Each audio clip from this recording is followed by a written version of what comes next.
আজ আমরা যখন দেশের চিকিৎসা ব্যবস্থার কয়েকজন মহিরুহের সাথে আলোচনা করছি, তখনই হয়তো সারা দেশে প্রত্যন্ত অঞ্চলে অনেক মানুষ ক্রিটিক্যাল কেয়ার ফ্যাসিলিটি বা নিবিড় পরিচর্যা কেন্দ্র না থাকার জন্য বিনা চিকিৎসায় কাতরাচ্ছেন, মৃত্যুবরণ করছেন। ঢাকা শহরে বাংলাদেশের মোট জনসংখ্যার ন্যূনতম অংশ বাস করে, কিন্তু রাজধানী ঢাকায় ক্রিটিক্যাল কেয়ার ফ্যাসিলিটি দেশের ৮০ থেকে ৯০%। বিভিন্ন গ্রামে ক্রিটিক্যাল কেয়ার চিকিৎসা ব্যবস্থা একেবারেই অপ্রতুল। Bangladesh society of critical care medicine এই ক্ষেত্রে বিরাট অবদান রাখতে পারে। বিগত বছরের অবহেলায় বাংলাদেশে ক্রিটিক্যাল কেয়ার ফ্যাসিলিটির এক ভয়াবহ চিত্র। প্রতি ১ লক্ষ দেশবাসীর জন্য ক্রিটিক্যাল কেয়ার বেডের সংখ্যা ১.৭। সাধারণ হাসপাতাল বেডের সংখ্যা ১ লক্ষ দেশবাসীর জন্য মাত্র ৯টি। ৬৪ জেলার মধ্যে ৩৮টি জেলায় স্থানীয় হাসপাতালে কোনো ক্রিটিক্যাল কেয়ার বা নিবিড় পরিচর্যা কেন্দ্র নেই।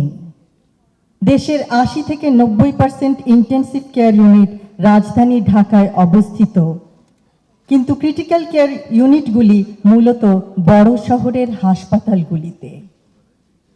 আমাদের ৬৮ থেকে ৭০% দেশবাসী বাস করে গ্রামাঞ্চলে।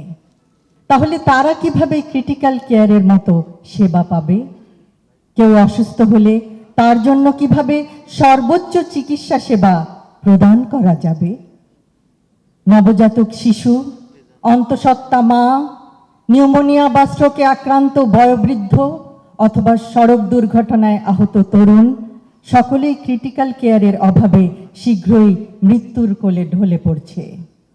কিন্তু নিঃসন্দেহে পরিস্থিতির পরিবর্তন সম্ভব। আমরা সংকল্প গ্রহণ করলে আর কোনো দেশবাসী তার গুরুতর শারীরিক অবস্থার সময় বিনা চিকিৎসায় মৃত্যুবরণ করবে না। সকলে একসাথে কাজ করার মাধ্যমে, সুষ্ঠু পরিকল্পনা বাস্তবায়নের মাধ্যমে ক্রিটিক্যাল কেয়ার ইউনিটের সংখ্যা বাড়ানো সম্ভব। ক্রিটিক্যাল কেয়ার ইউনিট কম থাকায় কিছু ক্ষেত্রে চিকিৎসকবৃন্দ নিরুপায় হয়ে পড়েন। উপরন্তু দেশে স্পেশালিস্ট ইন্টেন্সিভিস্টদের সংখ্যা কম। অ্যানেস্থেটিস্ট, কার্ডিওলজিস্ট, নিউরোলজিস্ট অনেক ক্ষেত্রে ক্রিটিক্যাল কেয়ারের দায়িত্বে থাকেন। এক্ষেত্রে আরও বিশেষজ্ঞ প্রয়োজন, আরও ট্রেনিং প্রাপ্ত নার্স প্রয়োজন, আরও বিশেষায়িত ইকুইপমেন্ট প্রয়োজন, আরও ক্রিটিক্যাল কেয়ারের ইউনিট প্রয়োজন, আরও ওয়েল ইকুইপড অ্যাম্বুলেন্স প্রয়োজন, যেন গুরুতর অসুস্থ আহত রোগীকে প্রত্যন্ত অঞ্চল থেকে ক্রিটিক্যাল কেয়ার সম্বলিত হাসপাতালে দ্রুত আনা যায়। শুধুমাত্র তাহলেই আমরা আরও বেশি সংখ্যক রোগীকে ক্রিটিক্যাল কেয়ার ইউনিটে চিকিৎসা প্রদান করতে পারব। দেশ হিসেবে আমরা জনসংখ্যায় বিশাল, কিন্তু সামর্থ্য সীমিত। তবুও এই বাস্তবতায় সঠিক পথ বের করতে হবে গুরুতর আহত অথবা গুরুতর অসুস্থ রোগীদের চিকিৎসা প্রদান করার জন্য। দূরত্ব ও যানবাহন আরেকটি বিরাট অন্তরায়। অ্যাম্বুলেন্স সুষ্ঠুভাবে প্রস্তুত না থাকলে তা বরং রোগীদের জীবনের ঝুঁকি বাড়াবে।